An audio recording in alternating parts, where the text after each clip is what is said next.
This is a Bulldog Radio podcast. 00962251. Now, what I'm going to read you next may upset some of you, but it's absolutely true. There are loads of facts. The public hasn't been informed. The time to start is now. 0096. They know this is real. I believe they know more than they're letting on. And I believe they have a good reason not to make it all public. 8105 0096. Welcome back, valued listener, to The Pod Is Out There, until the government tries to shut us down. We're recording today from just outside of Nellis Air Force Base. We swear to tell the truth and nothing but the truth in this podcast. I am the Nose. I am Gamma. And I am Slick. And today's episode we will be talking about spirits, our personal beliefs, and our personal experiences with spirits. And yeah, before we get into that though, we will have our weird news of the week given to us by Slick. All right, this is from New York Post. The title is Creepy Photo Shows Giant Squid Watching Deep Sea Mission, and it was posted November 6th of 2019. Well, that's So really yesterday. recent. Yeah, that was like 2 days ago. Damn. It was yesterday. Yesterday? What's Today's the 7th. Oh. That was the government. Okay, so Rockwell said it is best when he's saying, I always feel like somebody's watching me. The National Oceanic and Atmospheric Administration posted an eerie image of its remotely operated vehicle, Deep Discoverer, being watched by a giant squid. Despite the fact that this giant squid has largely remained evasive to humans, this is not the first NOAA has spotted a giant squid. On one of its missions, in June, NOAA spotted a huge squid in the Gulf of Mexico as part of a rare footage that biologists have described as the most amazing video you'll ever see. The giant squid was spotted around 100 miles southeast of New Orleans, LA. The largest giant squid ever recorded was nearly 43 feet long and likely weighed almost 2,000 pounds. That's, just looking at this picture of the squid, that's creepy. It really is. Like, if you go to the article and we can link the article in the description of the episode, but the squid is huge, and Yeah. it looks like a big spider with a tail. Well, especially the fact that it's literally just sitting right next to the what do you call it? The submarine or whatever. Yeah, it's like it's not like afraid of it or anything. It's just sitting there. That's, I don't know if I ever said this, but my like biggest fear is like just things under the water, like deep ocean and stuff like that. So this picture creeps me out. Yeah, I don't know if I have like a fear of the deep ocean, but I am definitely intrigued. Like movies like Sphere or just other stuff about deep ocean stuff like always really get to me. Yeah. And I really, really enjoy those kind of stories. So this is right up my alley. Right. No, I do too. I mean, like, I don't know if you've ever been on Reddit, but the Thalassophobia subreddit. Oh, yeah. I love going through that. As much as like it gives me goosebumps and like freaks me out every time I look at stuff. Like, I love that subreddit. Yeah, it's a great subreddit. Yeah, I love, like you, Gamma, reading about like the deep ocean, and I like to surf, so I try not to like get scared about it too much, you know? Yeah. Because in reality, I don't think like a giant squid's gonna come up when I'm swimming. Right. You're gonna get ate by a shark before that. Like Yeah.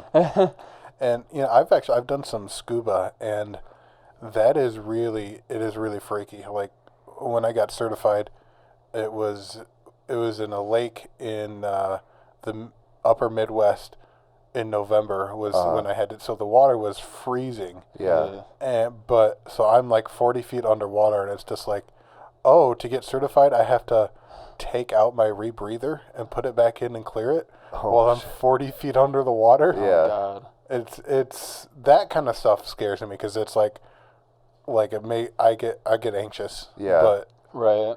Well, plus I feel like scuba diving in lakes is much different than the ocean because the Oh, ocean's yeah. like clear and you can see pretty much everything around you. In a lake, it's murky. You don't know what's in there. it's true. I It's don't know. true. I don't know about that. Yeah.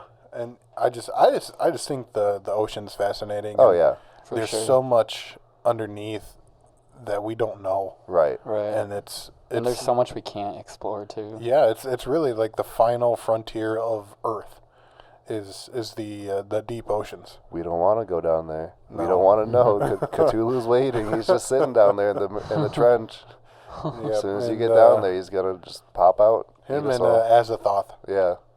So that's a whole other episode. Yeah, Deep ocean and Lovecraftian. Oh yeah, we should definitely do a Lovecraftian episode. Yeah.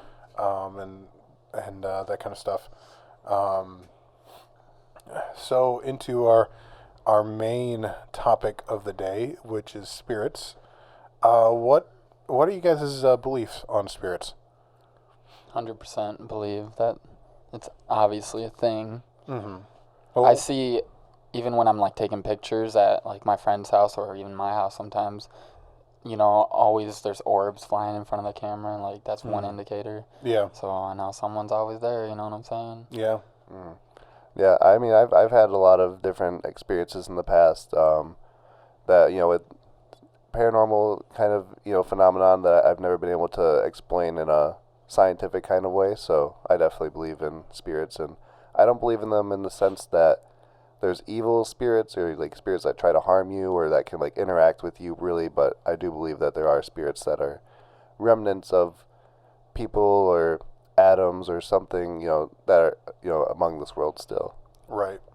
I kind of, I believe in spirits. Like I've mentioned before, I've been kind of going through a change of belief systems, and a lot of my beliefs about spirits ended up being from my former religion. And one of the things that is very different and interesting about that religion is that we don't necessarily believe in this traditional heaven or hell, or they don't. I don't. Yeah. And it's after death. There's like what we call the spirit world, which is their spirit prison and spirit paradise, and essentially those in spirit paradise teach people in spirit prison the quote unquote gospel, and if they choose to accept it there, you get to move up. Okay. And then after that there's like the judgment, and then there's like a whole other things. But we believe that, or they believe that the spirit world exists around us. Okay. And that like when you encounter spirits, it's when the veil between worlds is just thinner. And so for the longest time, that was my belief, was because I've had like certain experiences with spirits, and like I couldn't explain it any other way besides the veil was thin. That's I never knew that that's what they believed. Yeah. Or what you had believed as well. I didn't realize like that was because with most Christian religions, I feel like it's a very strict topic of like ghosts don't exist. Like Right. And so I didn't realize that was kind of how that went. Yeah. Yeah, and just kind of going into the experience, like the biggest experience I had when I was 18, just out of high school, in college, my great-grandmother passed away, and I was able to fly home for the viewing, but not the funeral, and so Yeah. I was able to Skype into the funeral, and I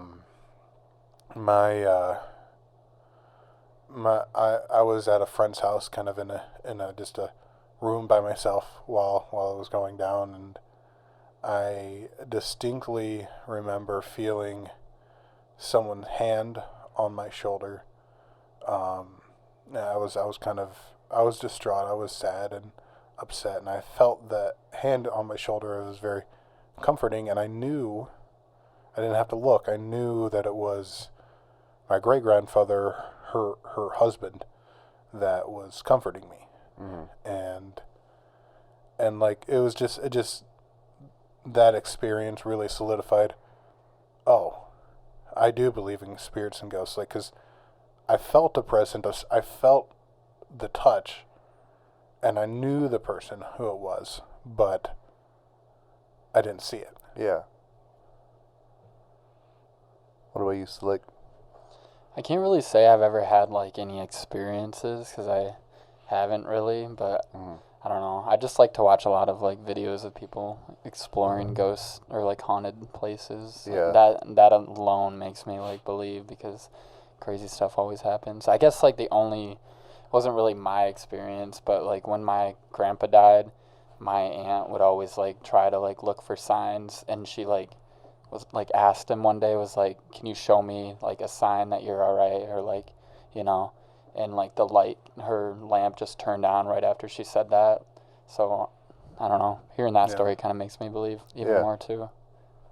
Yeah, I've always honestly had a lot of like just small experiences growing up and some bigger ones, but like I've always had just stuff that I've never been able to explain. You know, I've been in a room, you know, by myself, and you know, without, you know, the power was on, nothing, like it was nothing that could have like caused this. It was one of those lamps that, you know, you have to grab the little knob and turn it to turn it on, and usually those ones take like 2 clicks before they even turn on. Right. And the lamp just turned on automatically next to me, and I had no idea. I was like probably like 5 or 6, and that really scared me. And like I ran because it was in my aunt's house, which I already didn't like. And that too is like another thing is like I've always had like I don't know, I've always like felt like weird in certain houses, or like just had like more on edge. Even like my own house that I've lived in since, you know, probably 6th grade or so. Like I've never liked my house, especially being alone there, and that's where I've had a lot of my own major experiences that have led me to believe in ghosts. The biggest one that kind of made me the confirmed believer was one time during the summer. I was just completely on my own, and it wasn't a scary day or anything. It was just a summer day.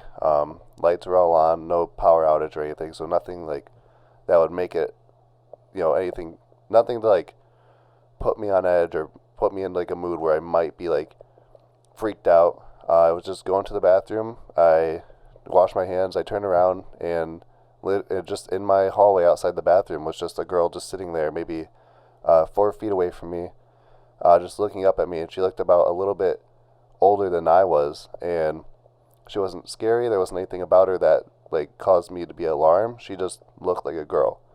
And as soon as I kind of like think more about it and like look at her more, I blinked and she was just gone. And like in the moment, I was just not scared of her, but scared of the, you know, that happening.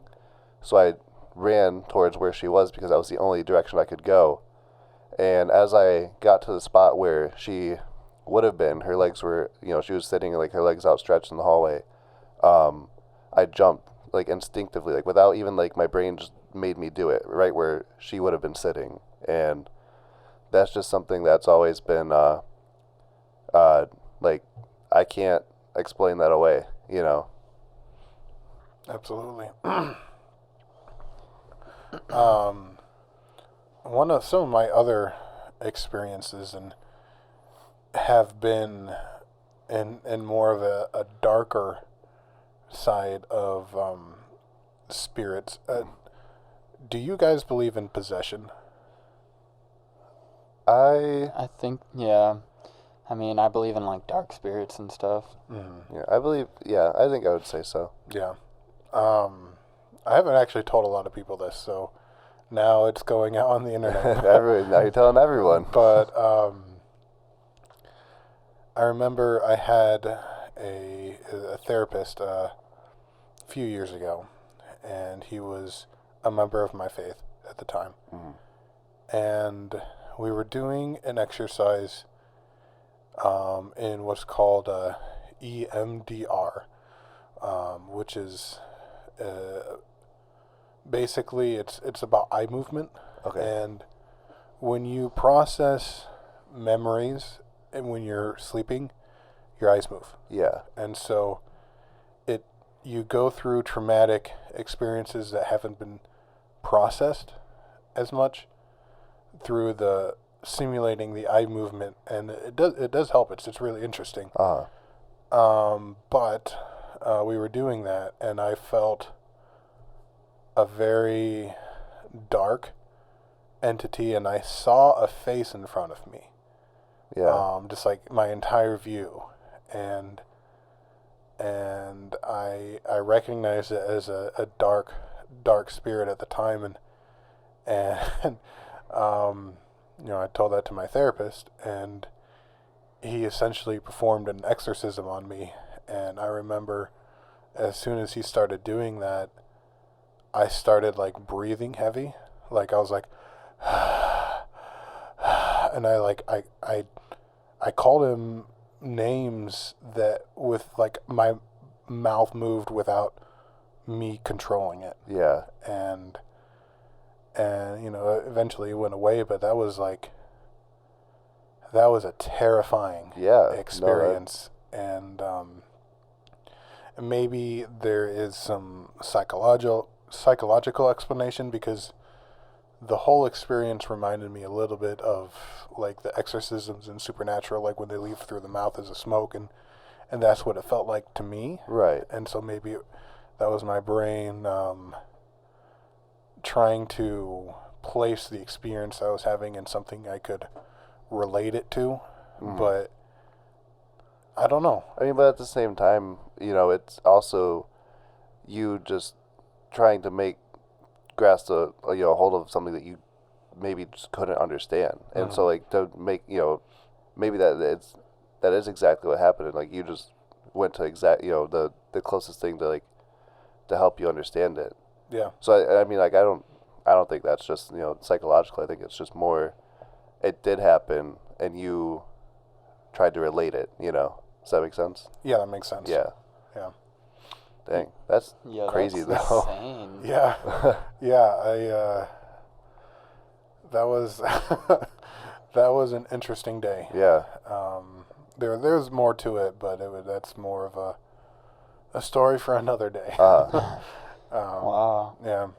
I know they like spirits like to latch onto certain like energies, so maybe you were feeding on, or he was feeding on your energy. Yeah. So it would make sense, because I was like one of the most depressed times I've had. Right. And like that was like, out of all my times being depressed, it was either like the most or the second most. It was bad. Right. Yeah. So yeah, maybe it was feeding off the negative energy, or for feeding sure. the negative energy. Dang. Yeah. He was just trying to catch your vibes though. Yeah. Yeah. I think we've talked about this before, but I can't remember. Have either of you guys done Ouija boards? No, but I want to. I haven't, mostly because of that experience. Yeah, no, that makes sense. And just other experiences I've heard about of like tables and stuff being thrown around.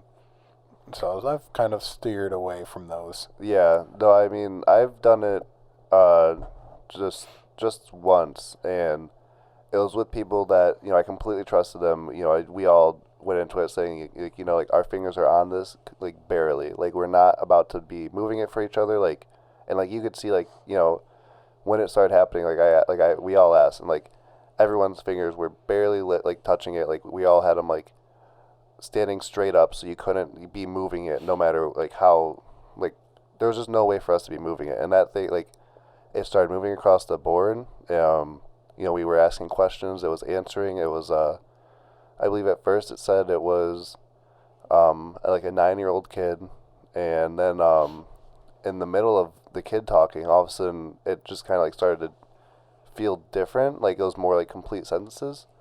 So we asked again, like, how old are you? And then I think it said like 50 or something. And then what started to it started to do circles, which we were like read it's supposed to be like like dark, like not satanic, but more on the evil side of spirits. So we made sure like we got we said you have to like close it out. You have to say like goodbye and like get rid of them. But yeah, that it got scary really fast because I think the other thing is like if it goes right, like back and forth between like certain letters or numbers and stuff, and it started doing that as well. So it was and it like what in that house, my friends at the time, they have had like what they believe to be like a ghost of like a kid in the basement because they had toys down there, and they like sometimes like a ball would like move across the floor while they were down there, or, like certain like kids books would be out with like the pages open and stuff, and so it kind of it kind of tied into like what we started talking to the child. So it was a weird experience. It was definitely one of those things where like I'd want to do it again, but I'd want to be more prepared. Right. Also, the candle we had in the room was moving a lot, which we didn't have any windows open or anything. The candle just kept flickering and like going real low and then back up, and it was yeah. So I'm definitely a firm believer in Ouija boards. Wow, that's intense. Yeah.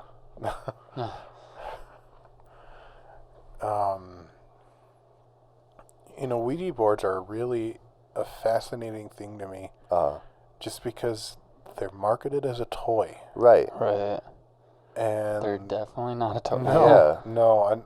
I'd listened to a history about them in the past, and I can't really remember a whole lot about it. It was a weird history. I'll have to look it up again, but maybe we'll do a whole episode on the history of Ouija boards. But there was like a lot of like companies like selling it would just like go bankrupt, and then someone else would buy the company and it would go bankrupt, or really just weird stuff about it. Yeah, I always like watching videos of YouTubers just doing Ouija boards. Yeah. Which, in that sense, do you guys? I mean, have you ever watched like ghost hunting like shows on like TV and stuff? Like, do you believe those kind of shows, or like those people that create those shows? Because I think my thing as I grew up is like when I watch, because I used to love watching those, and like as I grew up, like I kind of realized like this is a lot of bullshit. This is a lot of just people just putting in stuff to make it seem really creepy. And I don't know, like I feel like there's a lot to be said from that. Like a lot of people can profit off of other people's beliefs like that. Yeah, for sure. Another thing too is like I don't know if you guys know like the Winchester House, like the famous like. I've been there. Have you really? I've been in there. Yeah. Yeah. Have you? No, I've never been there. I've read all about like I used to love looking up like stuff about that. So the first time I went to San Jose was where my wife's from. She's like, I bought tickets to go here. Yeah. And this was around the time when the movie had come out, so they opened up areas that hadn't been open to the public for 100 years. Wow. And we'd gone in that extra tour, part of the tour, and there were some places, especially the basement. Yeah.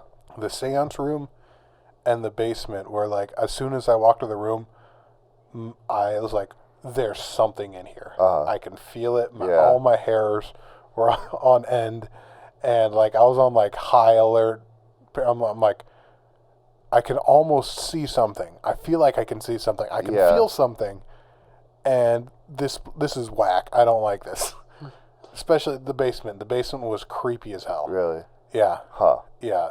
It's a cool, really cool house. Really great experience. If you can go out there, definitely check out the tour. But definitely be ready to have some experiences. My only thing with that is, like as much as I'm a believer, like I always just like I want to know like was she just crazy? Because I know they did find she had some like mental illnesses, you know, and like I wonder, just like all the circumstances of her life led up to that point where, like, because, like, she was married to a man who created guns, like, that obviously would have killed people. And so I wonder, if that, added into her mental illnesses are just what created her to start believing that, or...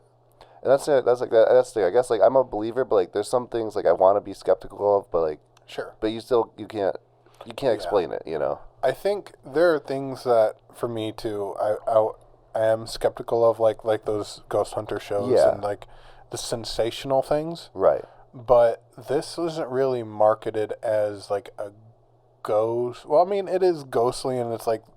But it's not like the tour guides are like, you're going to feel something here. Right, yeah. The tour itself is very historical and whatnot. It's not presented in a paranormal way. So in that way, with the experience I had, I feel like that was more genuine. Okay, yeah. And not artificial. But definitely I do think that those beliefs are exploited. Yeah. Yeah, I think... what was that? I lost my train of thought. It was a ghost. Ghost stole it. No, that's what... I remember. It was... I definitely think some people are more sensitive to that than others. Definitely. My train's gone too. Oh my god. Ghost train. Y'all being possessed. I wish I could relate, but I don't know much about the Winchester. We can probably, there's probably some listeners who don't know a whole lot about it, so why don't you, since you've probably read the most about it. Yeah, I mean, it was a lady who, I won't know, like, specific details, I don't fully remember them, but, like, it was a lady who was married to the man who created the Winchester rifle. He created the brand of it, and when he died, she believes that she was visited by was it just ghosts, or was it even like an angel? It was the spirits of all the, because she went to a medium, and the medium told her that all these, like, dark spiritual feelings that she was having were the ghosts of the people who were killed by her husband's rifle. I want to say the YouTubers I watch, I know, because I'm looking it up, they've like visited it, but I think I've watched this video because it sounds like very familiar, so I'm trying to, like, remember. Right, and so what she started to believe is that these spirits started to convey to her messages, and what they were telling her was that she needed to go to her house and start just building onto her house and keep building, and I think it was like if she stopped, then they would catch up to her. They would essentially kill her. But she just believed that she needed to keep adding on to this house, and it became to the point where she started putting who knows how much money into it, into rooms that don't make sense. But she says that the only reason she built it that way is that's what the spirits were telling her to do. They were telling her specific ways. So there's staircases that go to nowhere. Yep, there's doors that go to nowhere. Yeah, doors that open up and on the third floor to nothing. Just rooms that can't be accessed from other ways of the house. Like just all sorts of stuff like that. Right, I definitely have seen videos on this. Yeah. And so and then she eventually died, I believe. But I mean, it never got fully finished. I don't think. I think she died in the middle of it, and so now it's just kind of there with all these crazy rooms, and no one lives there. They just kind of have it as a historical. Yep, it's a historical site and a museum, really. Yeah. And it's interesting too. It's either her daughter or her sister died in the house as well before she did from tuberculosis. Really? And that was another room that was very kind of eerie. Yeah. That was the bedroom that she died in. And like, she was also a very wealthy woman, so like, the house is beautiful. Right. Like, the architecture and the design and the materials are all like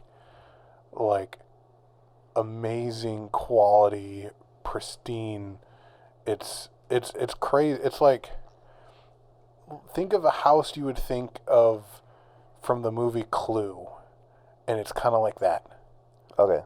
It's like, I don't know what architectural style that is. Right. Yeah, but like very Kind of like gothic in a way. yeah, like Victorian kind of style.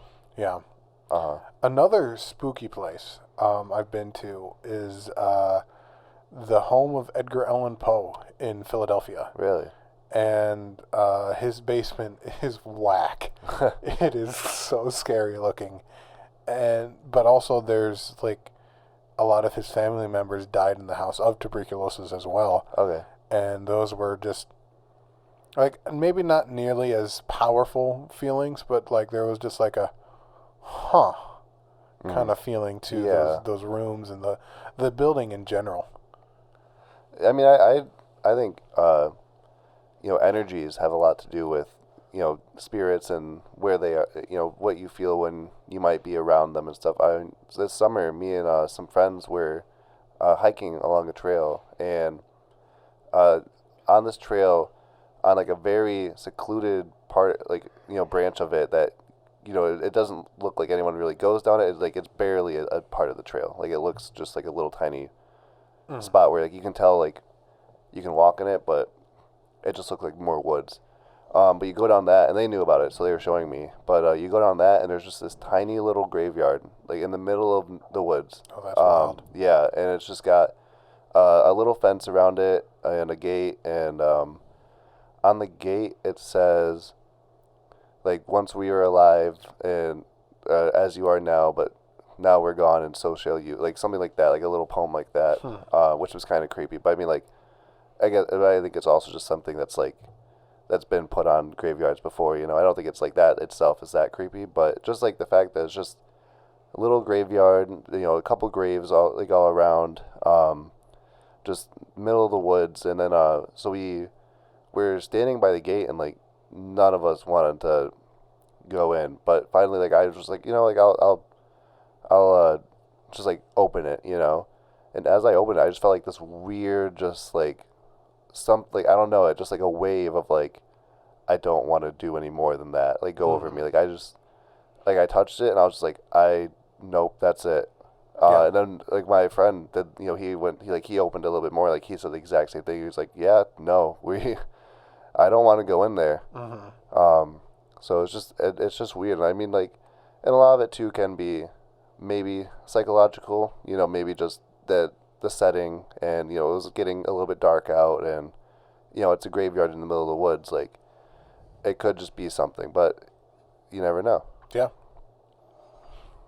Yeah, I've been to the Coronado Hotel in San Diego. I don't know if you've heard of that one. I think I've heard of that. Yeah, I think so. There's like one room in it that's haunted. Yeah. Is that the one that's like a boat? No, this is a picture of it.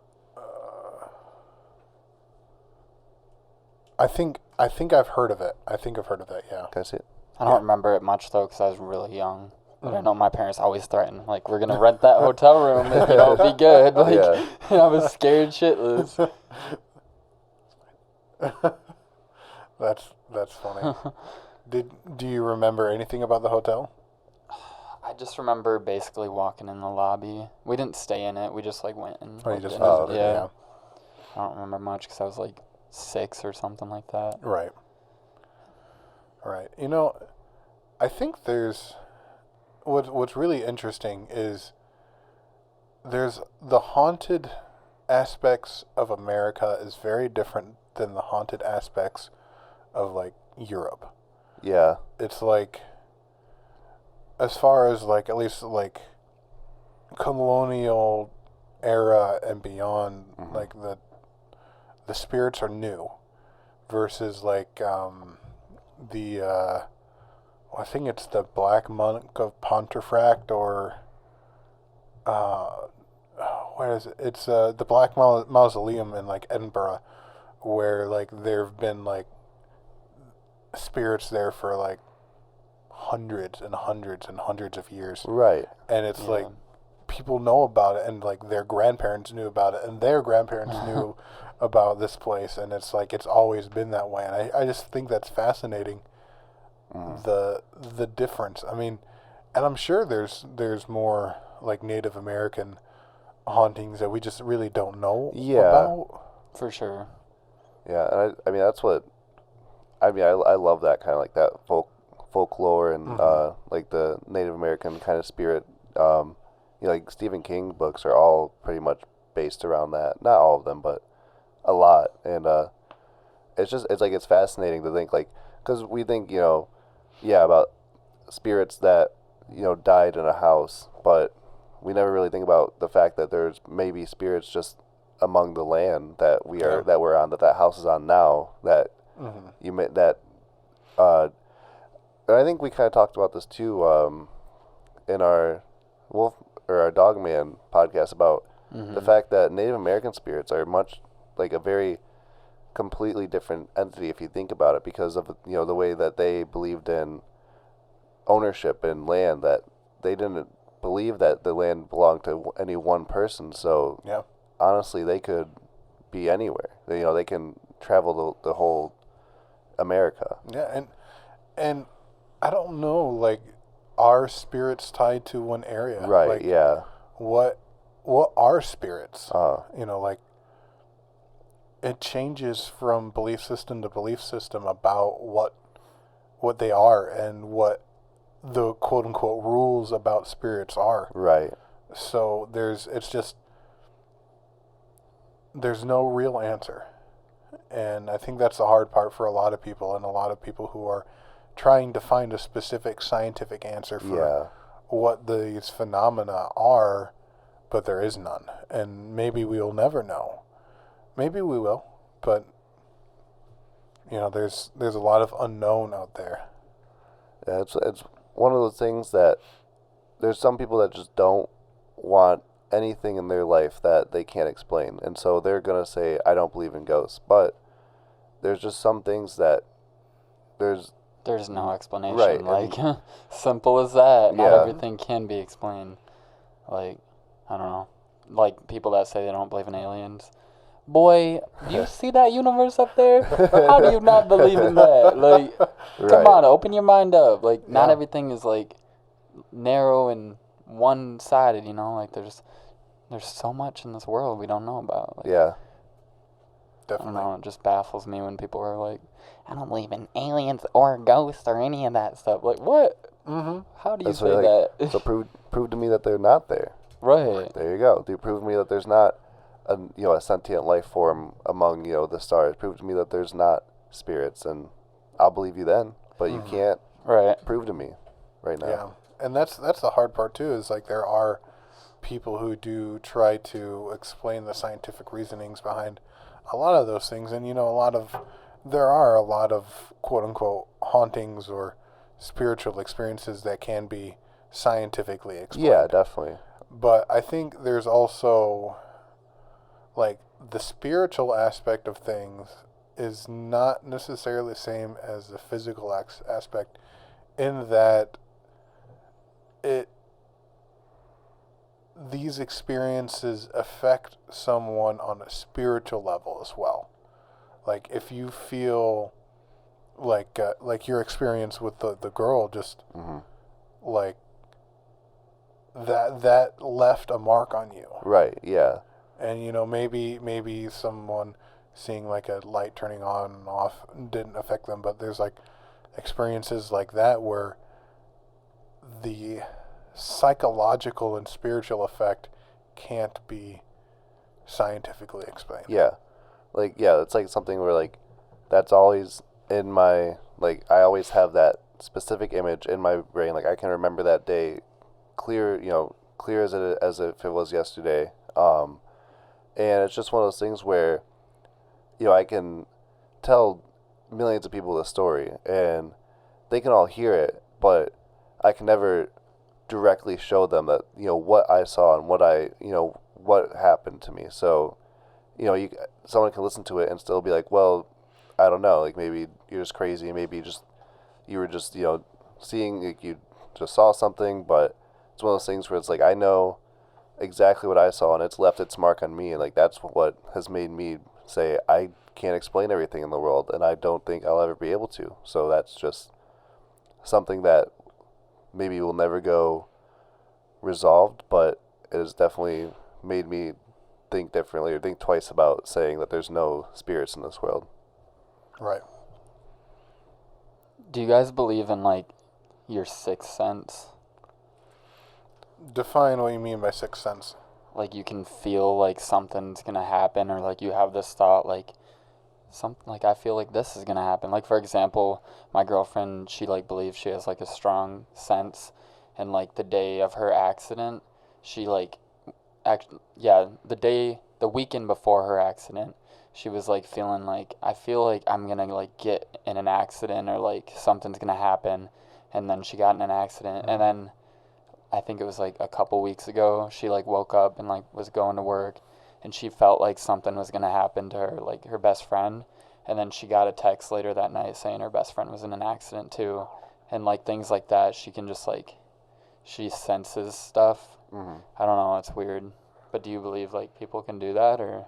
Oh, absolutely. Yeah, I definitely think some people are much more sensitive to going ons around them, and maybe paranormal kind of phenomenons and stuff like that. I think that's definitely something that can happen. Yeah, and honestly, I've felt that in a way too personally, that I'm a little more sensitive to that, because there've been experiences I've had, like a very actually similar experience with a car where I was pulling out of a parking lot, and in my brain I just saw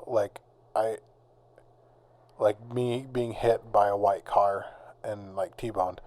So I waited an extra second before turning out of the parking lot, and that same white car just went speeding by. And I'm like, oh. Yeah. So like I definitely, and I don't know what it is, but I definitely think that there's some sort of warning system out there that some people are just more attuned to. Right. Right. I mean, some people might, contribute that to, guardian spirits as well and stuff like that. Like maybe that was, something or someone watching over you, just being like, hey, like, just wait. I've, a friend of mine has told me a story about how she was driving and, she was going a little bit too fast for where she was, and she just heard, what she believed to be her, grandma or great grandma just say, hey, like, slow it down. And she did, and like within the next like minute there was deer that ran right out in front of her, where if she hadn't been going slower, she would have just rammed right into them. And so I think a lot of that too is there's I think there are people that are very sensitive to the world around them and energies and things like that. But I think there's also probably a sense of guardians as well, or spirits that watch over you. For sure. I know when she got in that accident, I'm like getting chills. I hate it. There was like right where, so she T-boned a semi and then like rolled the other way, like into the oncoming traffic, into the ditch. And like right in that ditch was a cross where somebody had gotten in an accident and died. And like she believes that like that person was looking over her along with like her grandpa, and then like the lady behind her, she like got out of her car and was like comforting her, and like her biggest slogan in life is like hope, and like she's like the spiritual person, and like how is that like timed like that, like she's like the biggest like hope giver. I don't know, it's just so weird to me how things are like laid out like that in life. Someone was definitely watching over her, that's for sure. Because that car was like wrecked, and she had to like climb out the window and stuff. Like, and she was okay? Yeah, not a scratch. Dang. Wow. So it's just crazy to me. It gives me chills. Ghost.